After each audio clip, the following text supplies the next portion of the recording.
CEAP, Centro Espírita Altivo Panfiro. Uma casa de amor. Bom dia aos nossos ouvintes, que Jesus abençoe a nossa manhã de estudos.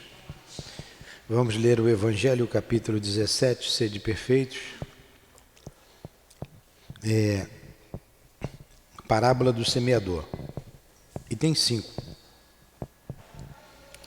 Nesse mesmo dia, Jesus, tendo saído de casa, sentou-se à beira-mar e logo juntou-se em volta dele uma grande multidão, de tal sorte que foi preciso entrar numa barca, onde se sentou, e todo o povo permaneceu de pé na praia. Ele então disse muitas coisas por parábolas, falando: aquele que semeia saiu a semear. E enquanto semeava, uma parte da semente caiu ao longo do caminho, e as aves do céu vieram e a comeram. Uma outra parte caiu em lugar pedregoso, onde não havia muita terra, e logo nasceu, porque a terra onde ela estava não tinha profundidade. Mas saindo o sol, queimou-se, e como não tinha raiz, secou. Outra parte caiu sobre os espinhos, mas quando os espinhos cresceram, eles a sufocaram. Outra finalmente caiu em boa terra e frutificou.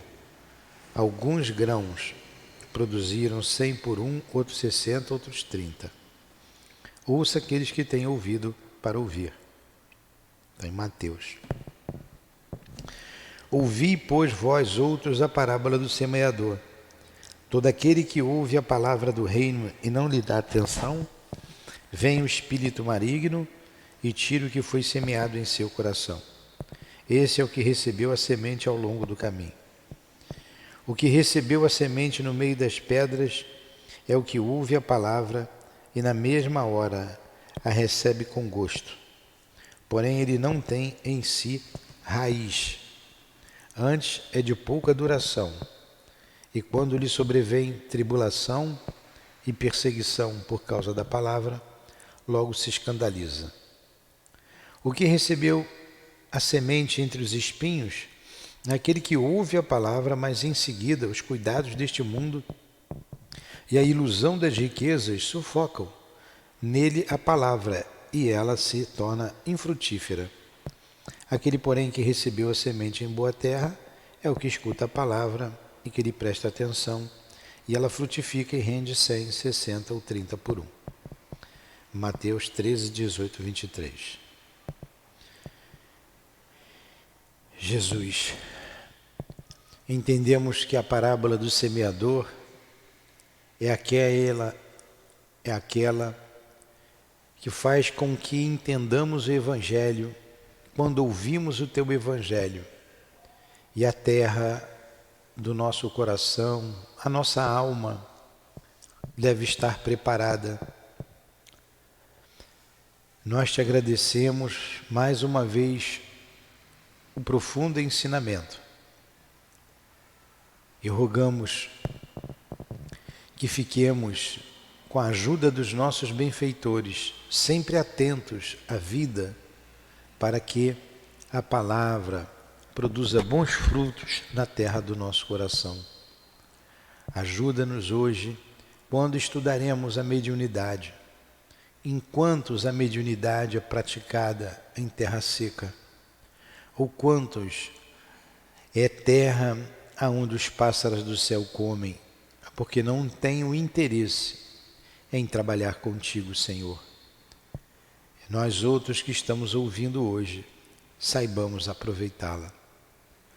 Então, me permita que o nosso irmão altivo esteja conosco, nos inspirando, os guias da nossa casa, o nosso patrono Ernesto Bozano, enfim, a direção espiritual do CEAP, em nome desses espíritos, a quem pedimos auxílio, em nome de Allan Kardec, de Leon Denis, em nome do amor, em nome do nosso amor, do teu amor, Jesus, mas acima de tudo, em nome do amor de Deus, é que pedimos a devida permissão para iniciarmos os estudos desta manhã.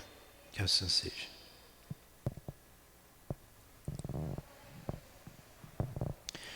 Então vamos lá.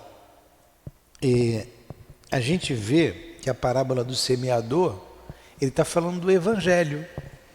Quantos não estão nem aí para o Evangelho? Né? Às vezes escutam obrigatoriamente, vão numa determinada cerimônia religiosa, simplesmente para cumprir um papel social. Vai lá, escuta e vai embora, né? Não entra por um ouvido e sai pelo outro.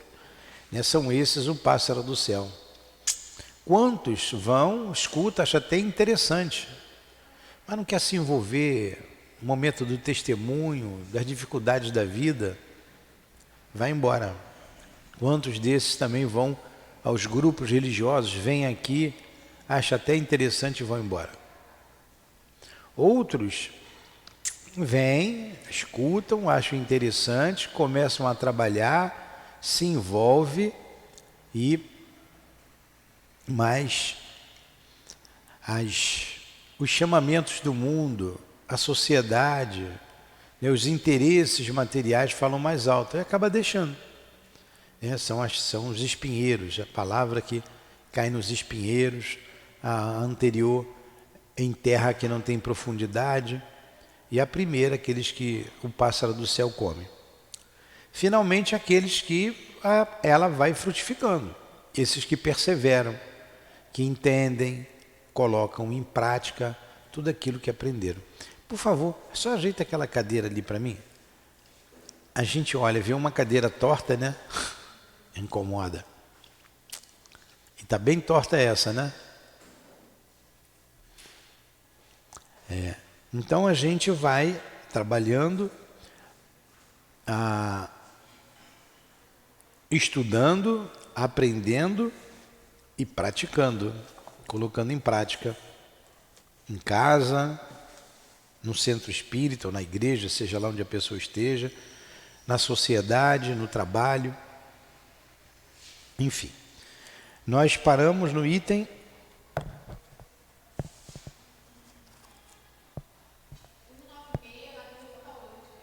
pergunta 11. 196.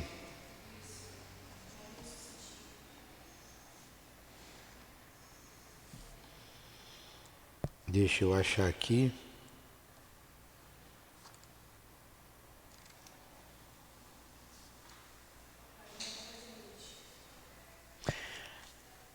Nós já não estamos nos bons médios ainda, não?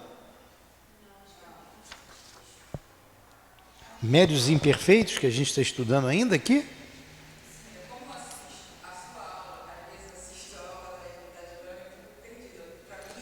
Nós já vimos médios imperfeitos, o que é o médium obsidiado, o médium fascinado, subjugado.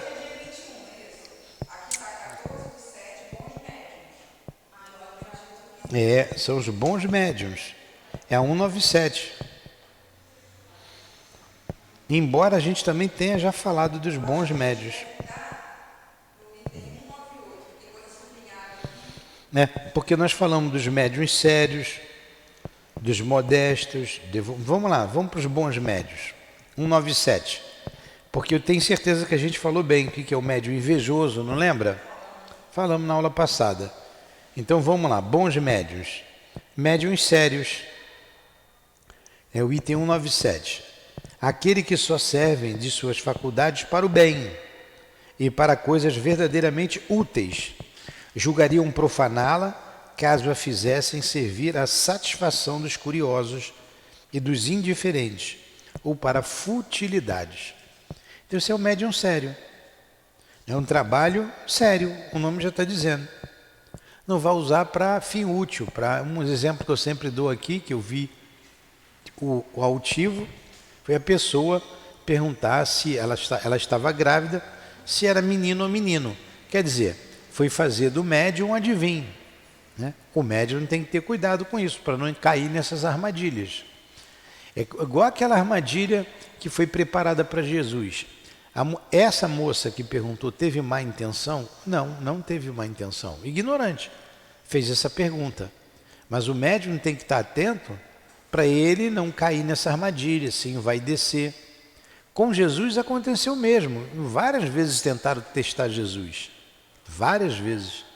Uma delas é quando lá os filhos da mãe de Zebedeu chega para Jesus e pergunta: Senhor, faça que no dia do juízo final um esteja sentado à sua direita e outro, mais ou menos assim, quando estiverem lá no reino dos céus, faça que um esteja sentado à sua direita e outro à sua esquerda. Aquilo ali era uma pegadinha, sutil.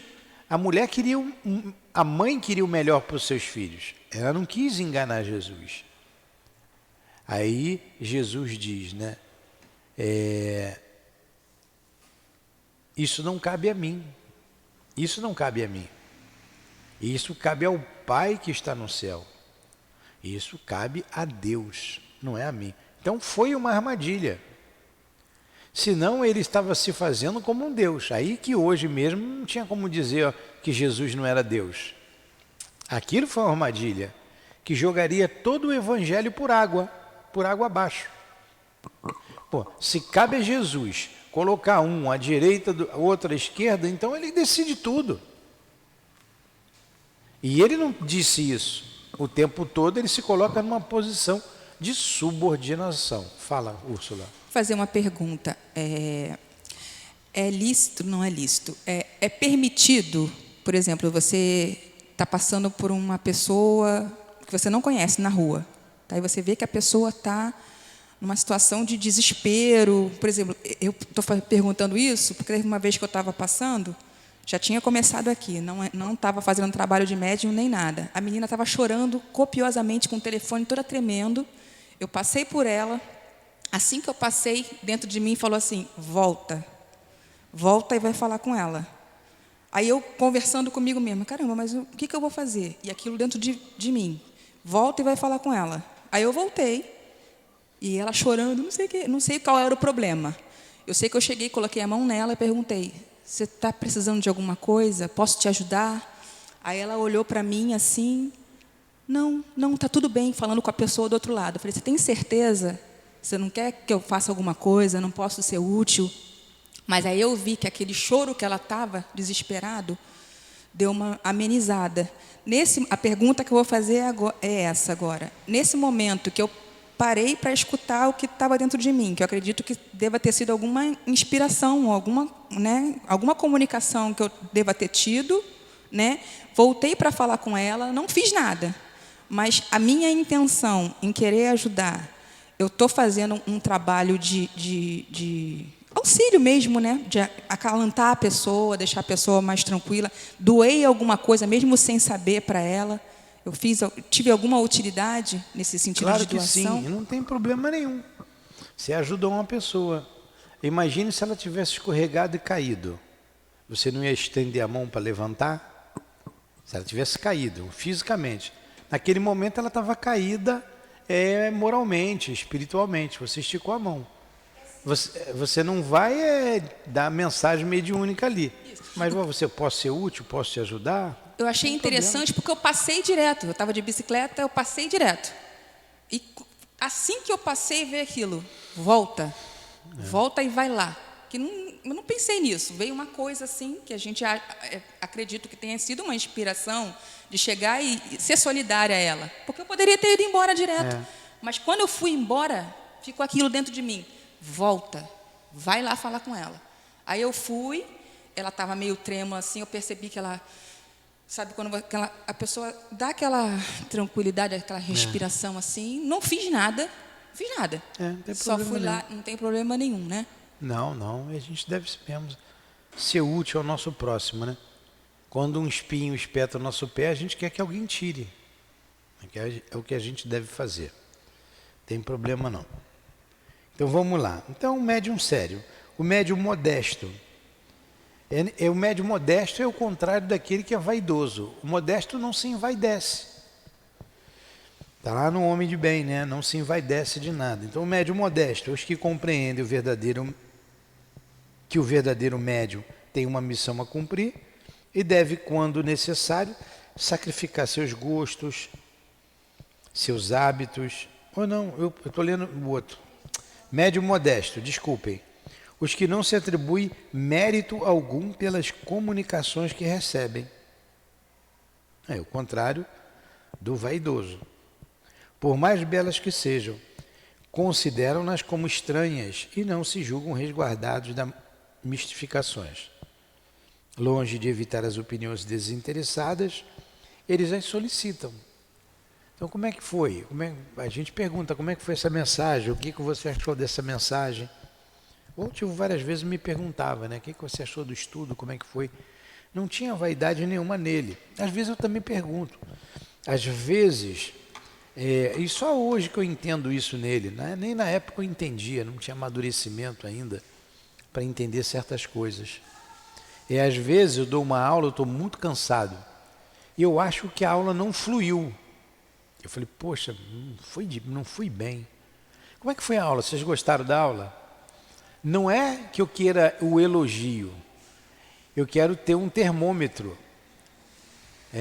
Se for o caso, a gente diminui, a gente repete na outra vez. Então você pergunta ao outro, como é que foi? A palestra foi boa? O que você achou? Não significa que a gente queira elogio, significa que a gente quer um termômetro. Às vezes eu me sinto muito bem fazendo uma palestra, está tudo bem, foi bem. Mas tem vezes que eu não estou. Às vezes eu pego de surpresa, olha, o palestrante faltou. Aí eu venho aqui fazer a palestra. Falei, qual é o tema? O tema é esse. Aí eu vou, de acordo com o conhecimento, né, não pode deixar sem o palestrante, a gente faz a palestra. Aí eu fico em dúvida, foi boa? Atingiu? Não, foi boa, atingiu. Não, deu para o gasto. Mas é uma avaliação que a gente tem que fazer da gente. É diferente de você se envaidecer. Você se envaidecer. A gente fica tão feliz quando a pessoa vai tomar o passe de cura, fica bem, e outras começam até a trabalhar, a gente fica feliz. É natural você ficar feliz.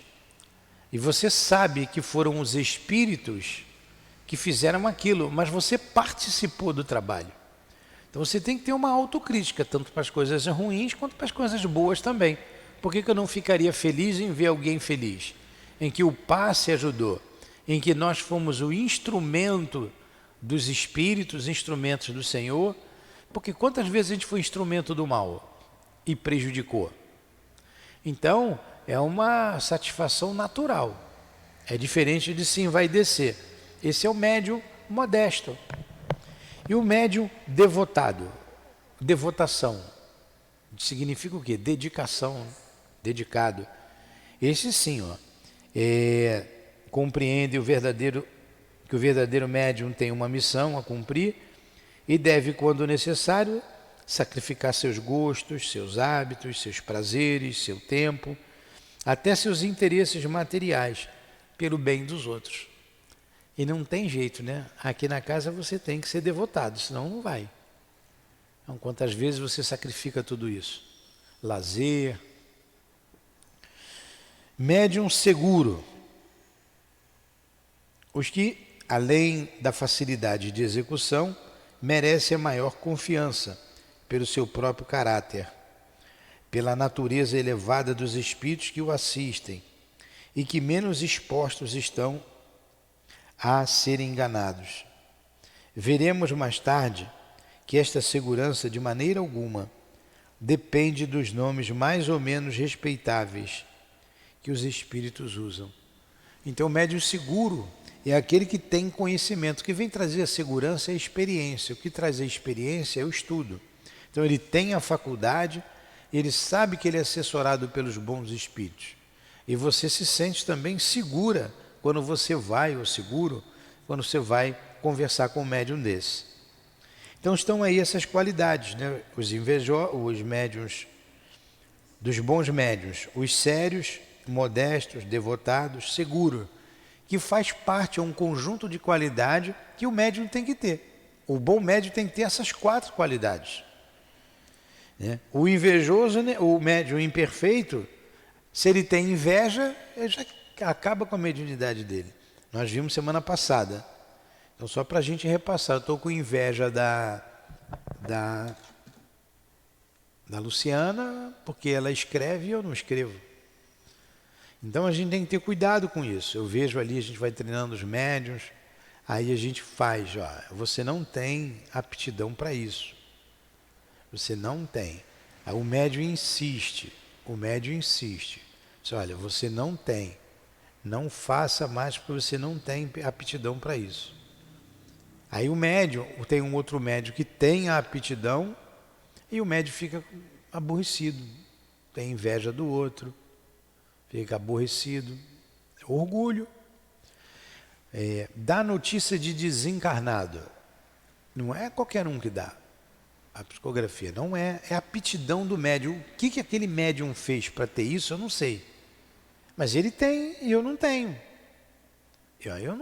Eu não pego lápis para escrever, porque eu não tenho a psicografia.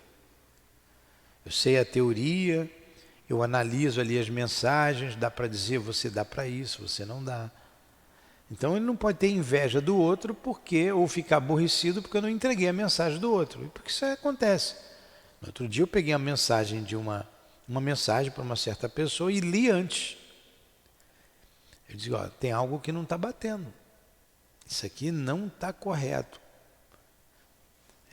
Fulano, lê essa mensagem aqui. A pessoa pegou para ler, começou a ler, rasgou, jogou fora. E a gente disse, já não orientamos quem pode fazer mensagem, dar orientação e quem não pode. Porque quando você escreve, vira um documento. Isso é muito sério.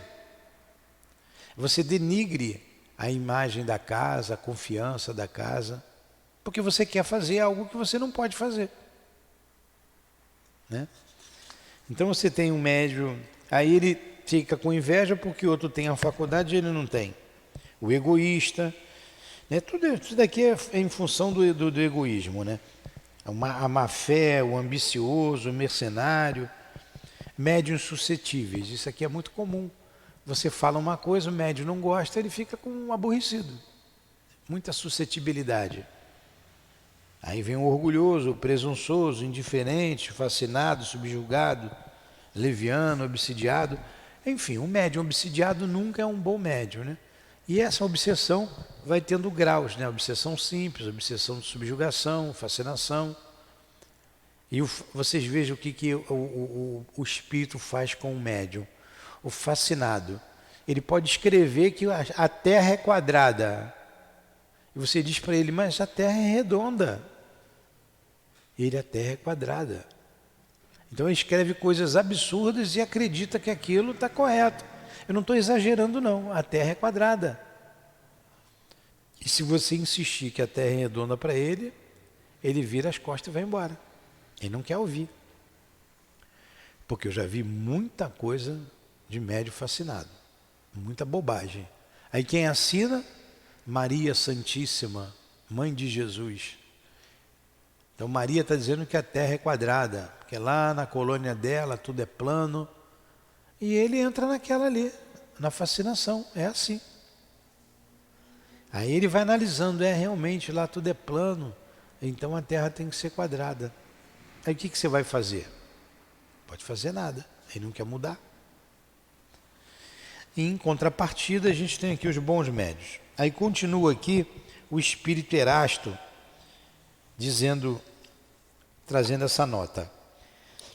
É incontestável, bem o sentis, que recapitulando assim as qualidades e os defeitos dos médiuns, isto provocará contrariedades e até animosidades em alguns.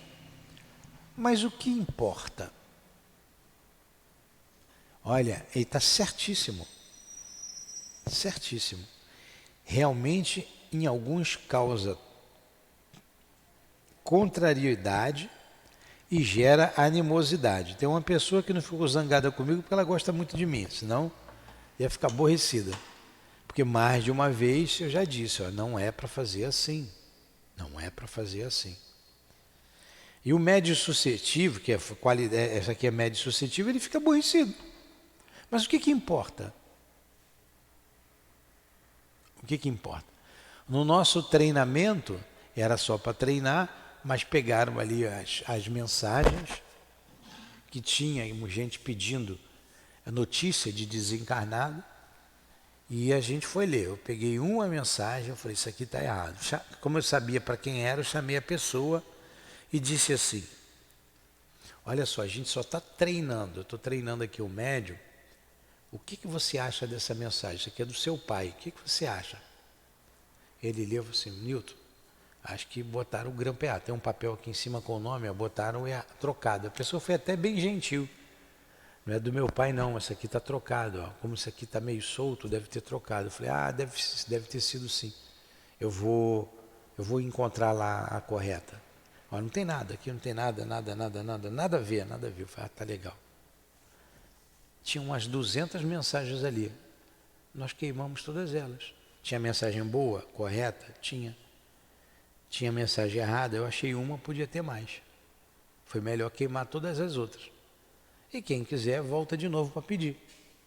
Aí fizemos uma nova maneira, olha, tem que ser assim, tem que ser fulano. Ficaram danados da vida comigo? Ficaram. Mas o que me importa? Aí, de novo, foram lá treinar, pegaram lá a mensagem para dar. Eu vi erro novamente. Eu falei, não faz mais. Não faz mais. Peguei a mensagem errada e rasguei mais umas 3 que estavam lá. Não faz mais.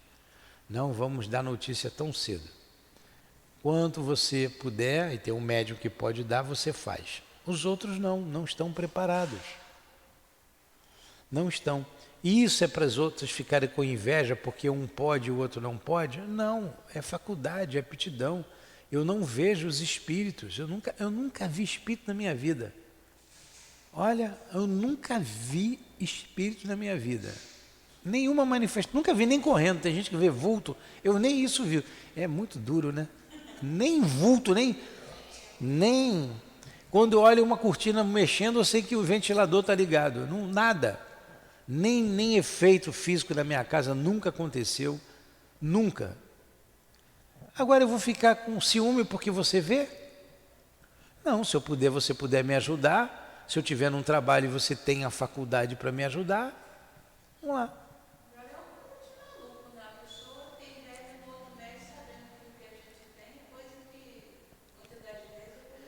Pois é, mas é o que está escrito aqui, e tem isso que eu vi, a gente está aqui há mais de, pelo menos uns 35 anos eu tenho trabalhado em casa espírita, e eu cansei de ver, e vejo. Então, é do ser humano isso. Aí continua aqui o Erasto, né? O que importa? A mediunidade difunde-se cada dia mais, e o médium que não aceitasse essas reflexões provaria uma coisa, é que ele não é bom médium, isto é, que ele é assistido por maus espíritos. Aliás, como já disse, tudo isto durará pouco tempo, e os maus médiuns, os que abusam ou fazem mau uso de suas faculdades, experimentarão tristes consequências, como já aconteceu com alguns.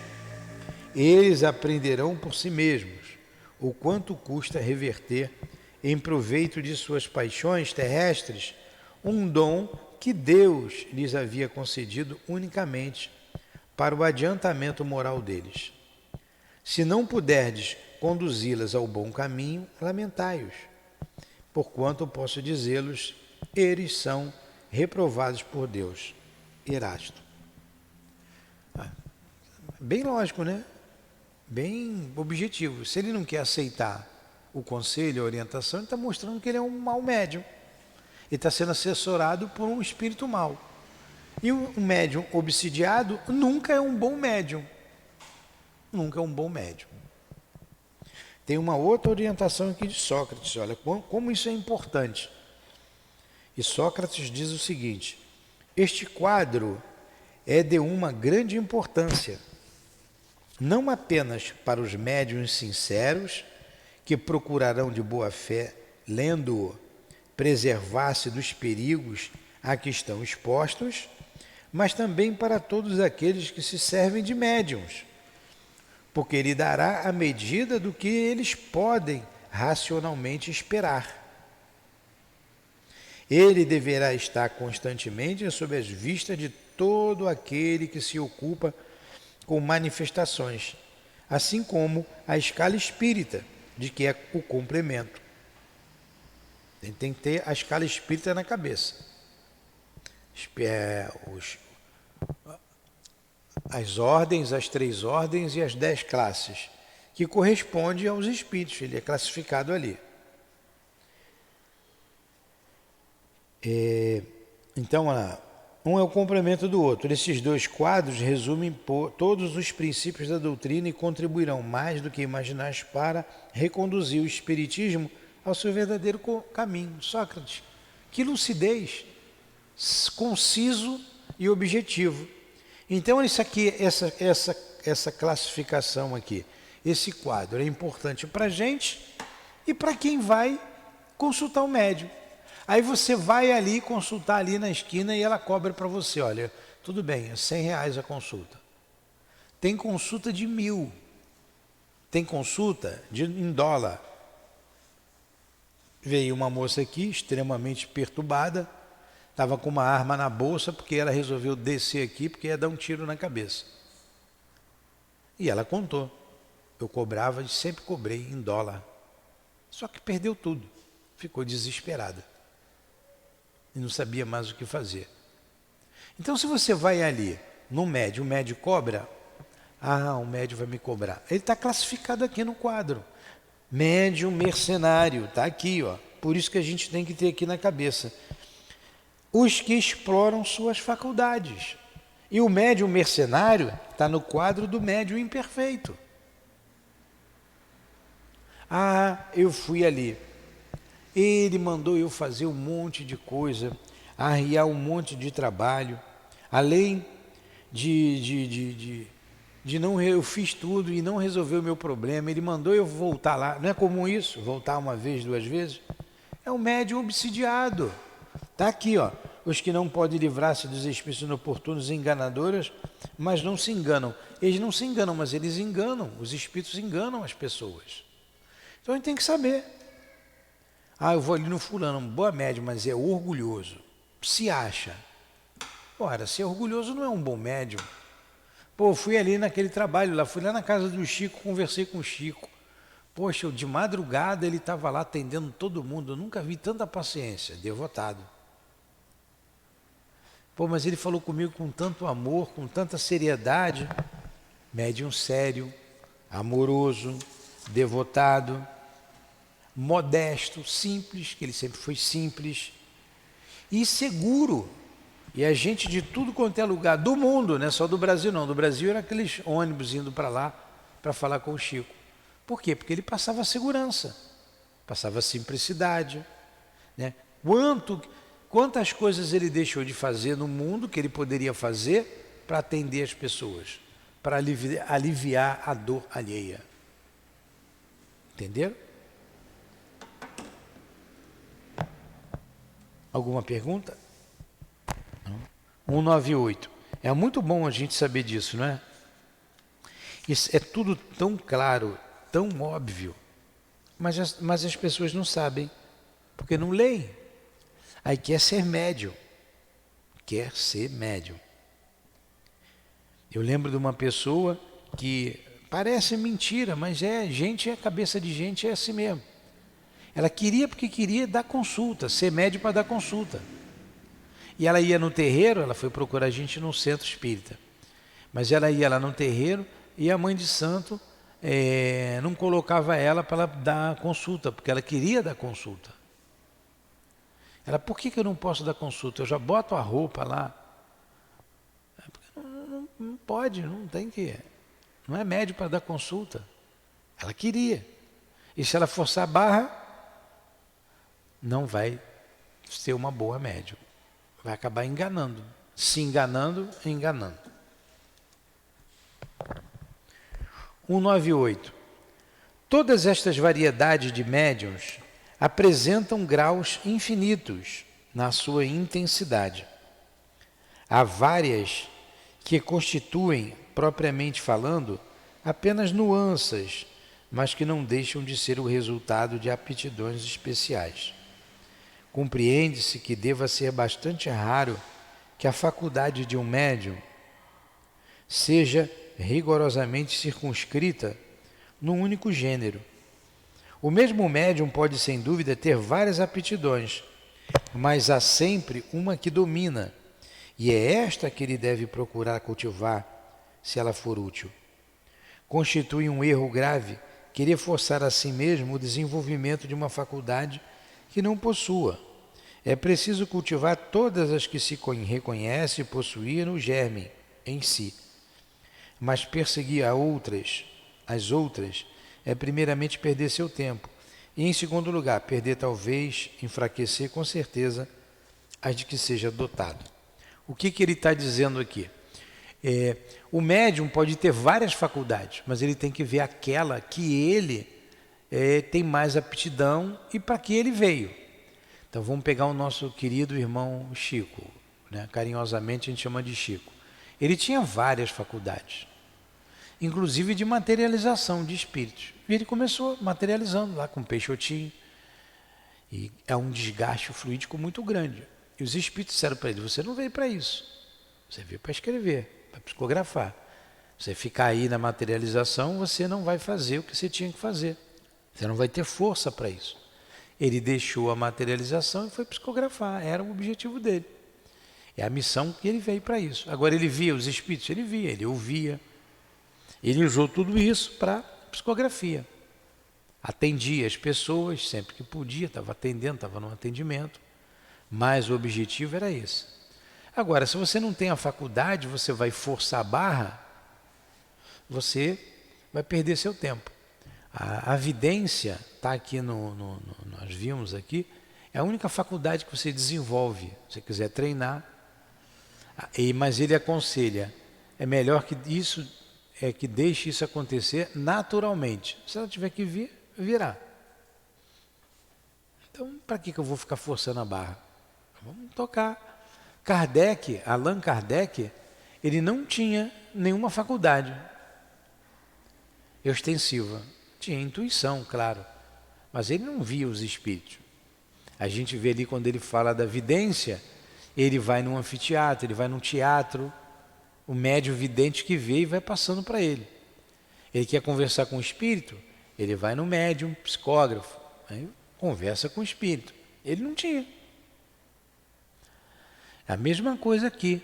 Eu não tenho faculdade nenhuma. Até a intuição vem, a intuição, mas a gente fica naquela, né? Aí tem a moça que consegue ver e escutar muito bem o espírito. Eu pergunto, mas ela me diz. Né? Às vezes pergunta a outro que viu o que você está vendo aí, o que foi, ou me diz alguma coisa, facilita o trabalho. Facilita muito. Agora, daí ficar com inveja porque você não tem a faculdade, eu não sei se isso é não ter, eu não sei se isso é bom ou se isso é ruim, eu não sei. Porque muitos médiuns reclamam muito, não são tão vigilantes assim, sofrem as consequências, porque vê o que é bom e o que é ruim. Escuta o que é bom e o que é ruim. Né? Tudo bem até aí? Está bem clara a aula? A gente já está terminando. Quando o princípio do germe de uma faculdade existe, ela se manifesta sempre por sinais inequívocos, limitando-se na sua especialidade. O médium pode distinguir-se e obter grandes e belas coisas, ocupando-se de tudo, nada de bom obterá. Se ele fizer tudo, ele vai dividir. Observai de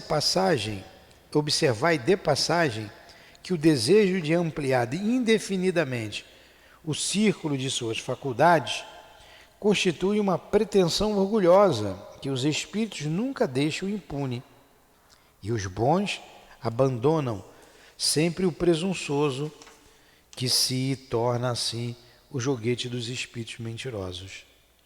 Infelizmente, não é raro ver médiuns não se contentar com os dons que receberam e aspirar, por amor próprio ou ambição de possuir faculdades excepcionais, próprias para fazê-los ser notados. Esta pretensão lhe tira a qualidade mais preciosa, a de médiuns seguros. Sócrates. Ele quer ter mais, ele quer ter aquilo que ele não tem, é orgulho. E os bons acabam se afastando. Fazer o quê? Volto a dizer para vocês, eu nem sequer sonhar eu sonho. Nem sonhar. Meu pai desencarnou já tem 35 anos. Nunca sonhei com ele. Nunca. Já me disseram que ele até reencarnou. A minha mãe tem 2 anos e pouco que desencarnou. Nada. Zero lembrança, zero sonho. A Lurdinha que eu peço todo dia. Eu vou fazer o quê? É a organização física que a gente tem. Porque a mediunidade está erradicada no organismo. O meu organismo é refratário a isso. E por que então que eu vou ficar com inveja, com ciúme daquilo que eu não tenho? Então a gente estuda, vai usar sempre a razão para conversar com as pessoas, ouvir, responder racionalmente, sem enganar ninguém. Fala, Luciana. Eu confesso que quando eu era criança, a minha primeira visão ela me traumatizou. E eu nunca gostei. Mas hoje eu entendo o porquê de tudo que eu passei. Foi uma preparação por agora, para que eu possa, de uma certa maneira, não proteger, mas evitar muitas coisas na vida dos meus filhos. Como sábado, todo mundo resolveu sair, ir para o mundo, como o senhor fala. São jovens. Deu 3 horas da manhã, escutei minha filha me chamar. Aí eu já levantei como? Parecendo crente, né? Com o evangelho, fui no quarto deles, que cada um tem o evangelho no seu quarto. Fui no quarto dele, ninguém tinha chegado, só a minha caçula que estava em casa. Aí desci, fui na sala, aí o Espírito falou para mim, vou falar na minha linguagem, não se preocupe, só ora. Aí eu fui para a varanda e falei, Senhor, olhai onde eu não posso olhar e tocai onde eu não posso tocar, pois meu filho nesse momento está correndo risco. E era justamente na hora que meus filhos, né, e meus sobrinhos, que estava todo mundo junto, estavam correndo risco de briga, né, essas coisas, e ser assaltado. Aí o Marcelo levantou, Elinde, ainda não são nem 4 horas, porque agora 4 horas da manhã eu levanto, né? Eu falei, não, eu escutei a Poli me chamar. Aí ele, será que aconteceu alguma coisa? Aí fomos no rastreador, eles estavam lá. Aí eu mandei a mensagem que a gente tem código, né? Tudo bem? Aí eles botaram a mãozinha. Aí assim, hoje eu não me preocupo se eu tenho ou não tenho, se eu quero ou não quero. Para mim é normal. Mas antigamente, quando eu era criança, isso era muito sofredor para mim. Hoje eu não me importo muito se eu tenho ou não. É isso aí, a gente vai amadurecendo. Vamos terminar, que está na hora da gente terminar. 199. O estudo da especialidade do médium é necessário não apenas para estes, mas também para o evocador. Conforme a natureza do espírito que se deseja chamar e as perguntas que dirigir, convém escolher o médium mais apto para tal coisa. Endereçar-se ao primeiro que apareça é expor-se a respostas incompletas ou errôneas. Tomemos uma comparação nos fatos comuns. Não se confiará uma redação, mesmo que seja uma simples cópia, ao primeiro que chegar, apenas porque sabe escrever. Um músico quer se execute um trecho de canto de sua composição. Ele tem à sua disposição vários cantores, todos hábeis. Entretanto, ele não os tomará ao acaso. Escolherá como seu intérprete aquele cuja voz, a expressão, todas as qualidades numa palavra melhor respondem à natureza do trecho. Os espíritos fazem o mesmo com relação aos médiuns e devemos fazer como os espíritos. Bem claro. Todo mundo escreve, mas tem gente que escreve bem, tem gente que escreve mal. Tem gente que sabe fazer poema, verso, o outro não sabe. Então você vai usar aquele que melhor vai te atender. Ou mesmo o músico, como ele colocou aqui, todos cantam, mas tem um que canta melhor. É mais apto, eu quero é esse. É assim que os espíritos fazem, assim que a gente vai fazer. Esse médium é sério, esse médium é devotado, esse médium é simples, é humilde. É o que a gente tem que analisar no médium e saber que tipo de pergunta que eu vou fazer para ele. E termina a 199 dizendo assim: além disso, convém notar que as nuances que a mediunidade apresenta, e às quais poder-se-ia ainda acrescentar outras, nem sempre têm relação com o caráter do médium. Assim, por exemplo, um médium naturalmente alegre e jovial pode obter habitualmente comunicações sérias, até severas e vice-versa. É ainda uma prova evidente de que ele age sob a impulsão de uma influência estranha. Retornaremos a este assunto no capítulo que trata da influência moral do médium. Ficou bem claro? Né? Bem claro mesmo, e muito importante isso aqui. Depois você pega o livro, lê em casa de novo. Posso fazer só mais uma Pode. pergunta? Eu não sei se eu já falei sobre isso, se eu falei com o senhor em particular sobre isso, mas eu percebi uma coisa, depois que eu comecei a estudar aqui, né, que as minhas perturbações que eu estava sofrendo, elas diminuíram muito, estou muito bem, mas o que eu observo é que, embora eu esteja dormindo muito bem, eu estou apagando, mas dá 3 horas da manhã, todos os dias, quando não é 2h30, é 3 horas da manhã, eu acordo, tenho sonhado muito com meu irmão que faleceu, tenho sonhado muito com ele. E a ideia que eu tenho nesse sonho, que eu não lembro, é que eu tenho que estudar. Então eu acordo de madrugada, eu estou sempre com um livro desses assim. Agora eu estou lendo Amor e Ódio, né? E aí vem esse negócio, tem que estudar. E eu fico lendo, e aí vai passando o horário, quando eu vou ver já está na hora de trabalhar. O que é isso que acontece? Olha, eu não sei te dizer, eu também acordo de madrugada, e não durmo mais. Eu vou para a sala, eu medito, é um horário que eu achei para meditar. Hoje, por exemplo, eu levantei cansado já, vim para cá cansado. Ontem nós atendemos aqui até 10h30 da noite. Então foi o dia inteiro, mais a noite, né? Então cansei, dormi, eu estou me sentindo ainda. Com certeza fomos trabalhar, mas acordei de madrugada, eu não vejo a hora não. Para não ficar impressionado, eu tenho que acordar, só acordo aquela hora, porque às vezes eu consigo dormir direto. Tem vezes que eu durmo direto. Aí eu acordo, vou para o centro, medito, paro o meu pensamento, começo a meditar. Você vai ler, sem problema. Então, mas é exatamente isso. Eu acordo e não consigo dormir mais. Acordo com essa necessidade, assim, essa vontade de estudar, né? De ler. Porque de madrugada é um bom momento para você estudar, aprender melhor, você ouvir os espíritos, os seus guias.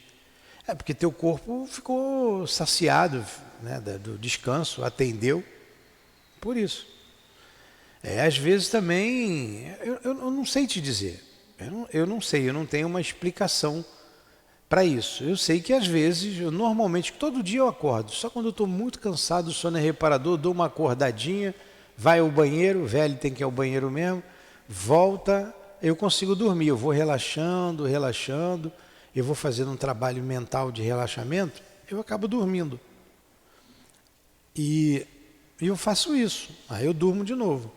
Hoje, apesar do cansaço, eu levantei, aí fui para a sala, fechei meus olhos, fiquei pensando no mundo espiritual, parando o pensamento de tudo. Fiquei ali um tempo. Veio um pouco de sono, voltei para a cama e dormi. Né? Mas eu não sei explicar se isso é fisiológico, se isso é espiritual. Creio eu que seja fisiológico. Né? Então vamos rezar, agradecer a Deus, agradecemos a Jesus, a Allan Kardec, aos espíritos guias da codificação, aos guias da nossa casa, a Leon Denis, ao nosso irmão altivo, a todos vocês que nos ajudaram na compreensão dos estudos desta manhã. Que Deus abençoe sempre a nossa casa, o nosso esforço, o nosso trabalho. Que seja em nome do altivo, da direção espiritual do SEAP, em nome do amor, do nosso amor, Lourdinha, em nome de Allan Kardec, de Denis, em teu nome, Jesus, mas acima de tudo, em nome de Deus, é que damos por encerrados os estudos da manhã de hoje, em torno do Livro dos Médiuns. Que assim seja.